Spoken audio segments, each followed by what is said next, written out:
morning, 你好. Welcome to Blockchain and Lindy Chen channel. My name is Lindy Chen.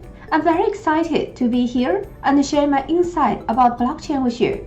In the last video, I shared with you the topic Introduction and Strategic Network Composition. In this video, I will share with you the topic Relational Approach and Overcoming Challenges, Consultation and Document and Circulation. Relational approach. An organization can be involved in a relationship simultaneously containing elements of both cooperation and competition to address operational, cross-chain, and enterprise requirements, better known as transactional networks. These transactional relationships are found in process and metrics for successful output. But how do we respond as difficulties, problems, and issues emerge? A relational approach to networks provides a foundation to address situations when things go wrong at a human rather than transactional level. A relational approach can be defined as being mindful of our relationship with those in our networks and using social opportunities to form and sustain quality relationships and build long-term trust. Opportunities may step outside of the work environment and into a more social environment. Many organizations build loyalty and open communications through social events, like inviting an associate or client to a sporting event or theater night, or maybe a structured networking event such as a breakfast with guest speaker on topical subjects. These provide opportunities for connect on a human level and build a relationship not based simply on a transaction. Remember, networks are both internal and external to the organization. Following are some characteristics of using a relational approach within your strategic networks. Remember, your networks consist of actual people. All behavior, whether good or bad, is seen as functional, communicative, and meaningful. Agendas and needs are often expressed through behaviors and should be responded to quickly and professionally. There may be underlying emotional agendas, including stress, personal hardship, fear, or even success. Others in the network like to see themselves as participating in a shared endeavor. Promotes personal responsibility with high levels of accountability and also support. This relational approach provides a human perspective because each relationship is unique and requires nurturing and mutual understanding to help you and the people in your networks learn, develop, and achieve goals. Consequently, a successful network needs to focus on relationship management as much as the transaction. Overcoming challenges.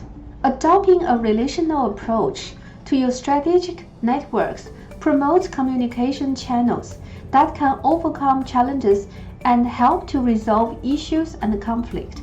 Help understanding the needs and expectations of other network members. Builds and maintains strong working relationships between strategic network members. Promotes collaboration on opportunities and problem solving. Creates informal channels to anticipate developments that may impact on the ecosystem and that may require a strategic approach in dealing with them. Assists in ensuring that misunderstandings and conflict situations are identified and constructively addressed in a spirit of trust and cooperation rather than contract and conflict.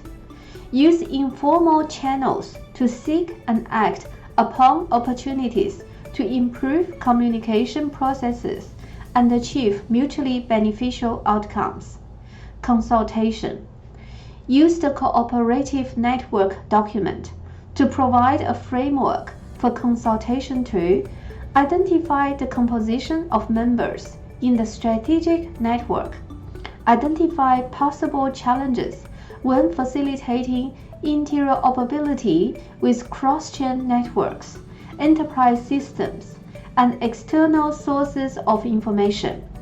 Identify who should be included in consultation regarding specific challenges. Document and circulate.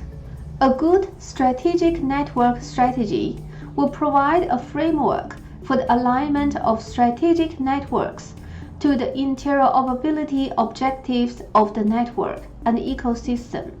It should be compiled into a cooperative network document that outlines at a minimum members of the network, characteristics of the cooperation, informal and formal, type of relationship, what areas of the business model they support, and what service is provided. Overview of the value that is brought to the network, value proposition, constraints brought to the ecosystem.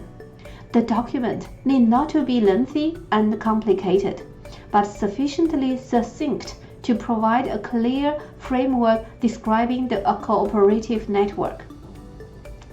Once the document has been prepared, it should be circulated to relevant parties within the ecosystem for further input and feedback.